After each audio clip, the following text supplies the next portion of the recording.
Deuteronomy 23. He who is emasculated by crushing or cutting shall not enter into Yahweh's assembly. A person born of a forbidden union shall not enter into Yahweh's assembly. Even to the 10th generation shall no one of his enter into Yahweh's assembly. An Ammonite or a Moabite shall not enter into Yahweh's assembly. Even to the 10th generation shall no one belonging to them enter into Yahweh's assembly forever, because they didn't meet you with bread and with water on the way when you came out of Egypt, and because they hired against you Balaam, the son of Beor from Pethor of Mesopotamia, to curse you. Nevertheless, Yahweh your God wouldn't listen to Balaam, but Yahweh your God turned the curse into a blessing to you, because Yahweh your God loved you. You shall not seek their peace nor their prosperity all your days forever. You shall not abhor an Edomite, for he is your brother. You shall not abhor an Egyptian, because you lived as a foreigner in his land. The children of the 3rd generation who are born to them may enter into Yahweh's assembly. When you go out and camp against your enemies, then you shall keep yourselves from every evil thing. If there is among you any man who is not clean by reason of that which happens to him by night, then shall he go outside of the camp. He shall not come within the camp. But it shall be, when evening comes, he shall bathe himself in water. When the sun is down, he shall come within the camp. You shall have a place also outside of the camp where you go relieve yourself. You shall have a trowel among your weapons. It shall be, when you relieve yourself, you shall dig with it, and shall turn back and cover your excrement. For Yahweh your God walks in the middle of your camp, to deliver you, and to give up your enemies before you. Therefore your camp shall be holy, that he may not see an unclean thing in you, and turn away from you. You shall not deliver to his master a servant who has escaped from his master to you. He shall dwell with you, among you, in the place which he shall choose within one of your gates, where it pleases him best. You shall not oppress him. There shall be no prostitute of the daughters of Israel, neither shall there be a sodomite of the sons of Israel. You shall not bring the hire of a prostitute or the wages of a male prostitute into the house of Yahweh your God for any vow, for both of these are an abomination to Yahweh your God. You shall not lend on interest to your brother, interest of money, interest of food, interest of anything that is lent on interest. You may charge a foreigner interest, but you shall not charge your brother interest, that Yahweh your God may bless you in all that you put your hand to, in the land where you go in to possess it. When you vow a vow to Yahweh your God, you shall not be slack to pay for it, for Yahweh your God will surely require it of you, and it would be sin in you. But if you refrain from making a vow, it shall be no sin to you. You shall observe and do that which has gone out of your lips.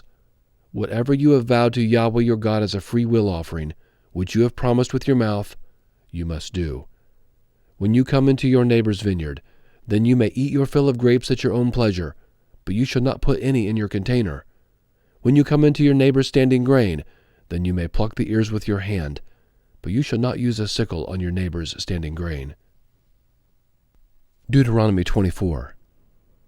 When a man takes a wife and marries her, then it shall be, if she finds no favor in his eyes, because he has found some unseemly thing in her, that he shall write her a certificate of divorce, put it in her hand, and send her out of his house. When she has departed out of his house, she may go and be another man's wife.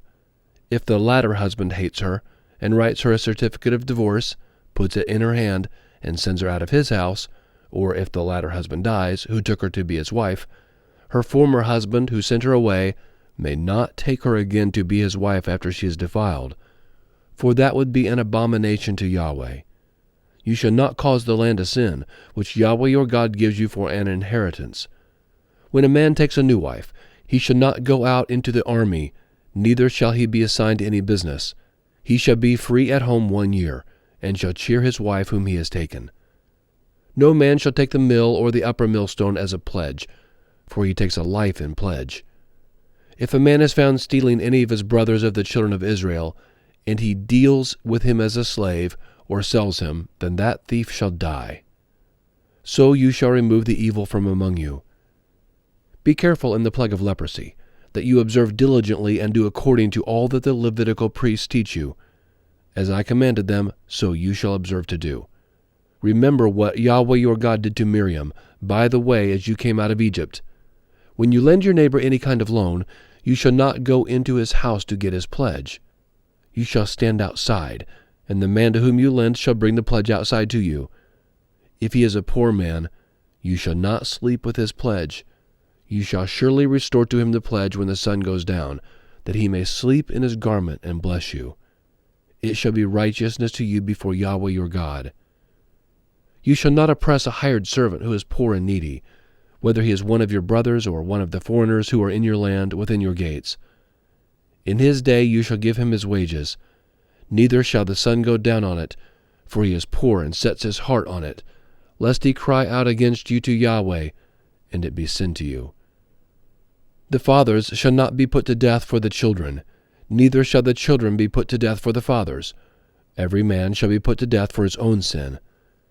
You shall not deprive the foreigner or the fatherless of justice, nor take a widow's clothing in pledge. But you shall remember that you were a slave in Egypt, and Yahweh your God redeemed you therefore.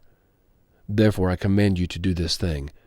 When you reap your harvest in your field, and have forgotten a sheaf in the field, you shall not go again to get it. It shall be for the foreigner, for the fatherless, and for the widow, that Yahweh your God may bless you in all the work of your hands. When you beat your olive tree, you shall not go over the boughs again. It shall be for the foreigner, for the fatherless, and for the widow. When you harvest in your vineyard, you shall not glean it after yourselves. It shall be for the foreigner, for the fatherless, and for the widow. You shall remember that you were a slave in the land of Egypt. Therefore I command you to do this thing. Deuteronomy 25. If there is a controversy between men, and they come to judgment, and the judge judges them, then they shall justify the righteous and condemn the wicked. It shall be, if the wicked man is worthy to be beaten, that the judge shall cause him to lie down and to be beaten before his face, according to his wickedness, by number. He may sentence him to no more than 40 stripes. He shall not give more, lest if he should give more and beat him more than that many stripes, then your brother will be degraded in your sight. You shall not muzzle the ox when he treads out the grain. If brothers dwell together, and one of them dies and has no son, the wife of the dead shall not be married outside to a stranger. Her husband's brother shall go into her, and take her as his wife, and perform the duty of a husband's brother to her. It shall be that the firstborn whom she bears shall succeed in the name of his brother who is dead, that his name not be blotted out of Israel. If the man doesn't want to take his brother's wife, then his brother's wife shall go up to the gate to the elders and say, My husband's brother refuses to raise up to his brother a name in Israel. He will not perform the duty of a husband's brother to me. Then the elders of his city shall call him and speak to him. If he stands and says, I don't want to take her, then his brother's wife shall come to him in the presence of the elders, and loose his sandal from off his foot, and spit in his face. She shall answer and say, So shall it be done to the man who does not build up his brother's house. His name shall be called in Israel, the house of him who had his sandal removed. When men strive against each other, and the wife of one draws near to deliver her husband out of the hand of him who strikes him, and puts out her hand, and grabs him by his private parts, then you shall cut off her hand. Your eye shall have no pity. You shall not have in your bag diverse weights, one heavy and one light. You shall not have in your house diverse measures, one large and one small. You shall have a perfect and just weight. You shall have a perfect and just measure, that your days may be long in the land which Yahweh your God gives you. For all who do such things, all who do unrighteously, are an abomination to Yahweh your God. Remember what Amalek did to you by the way as you came out of Egypt, how he met you by the way, and struck the rearmost of you, all who were feeble behind you, when you were faint and weary, and he didn't fear God. Therefore it shall be, when Yahweh your God has given you rest from all your enemies all around, in the land which Yahweh your God gives you for an inheritance to possess it, that you shall blot out the memory of Amalek from under the sky. You shall not forget. Deuteronomy 26. It shall be, when you have come into the land which Yahweh your God gives you for an inheritance, possess it and dwell in it, that you shall take some of the first of all the fruit of the ground, which you shall bring in from your land that Yahweh your God gives you. You shall put it in a basket, and shall go to the place which Yahweh your God shall choose to cause his name to dwell there. You shall come to the priest, who shall be in those days, and tell him, I profess today to Yahweh your God that I have come to the land which Yahweh swore to our fathers to give us. The priest shall take the basket out of your hand, and set it down before Yahweh your God's altar. You shall answer and say before Yahweh your God, My father was a Syrian, ready to perish. He went down into Egypt and lived there, few in number.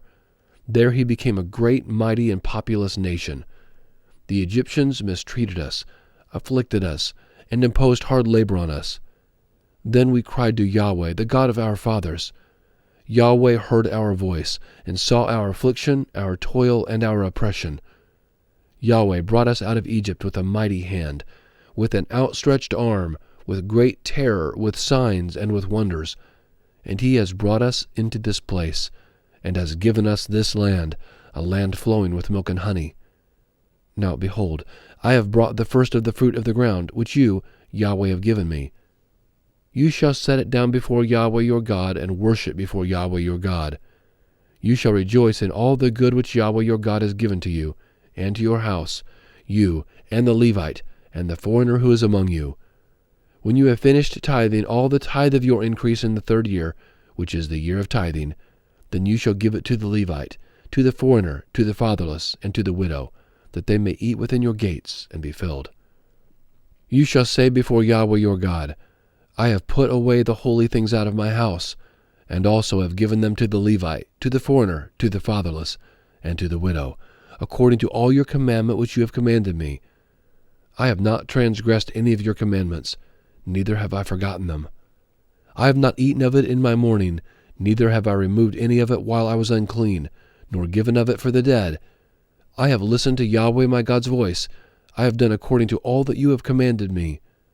Look down from your holy habitation, from heaven, and bless your people Israel, and the ground which you have given us, as you swore to our fathers, a land flowing with milk and honey.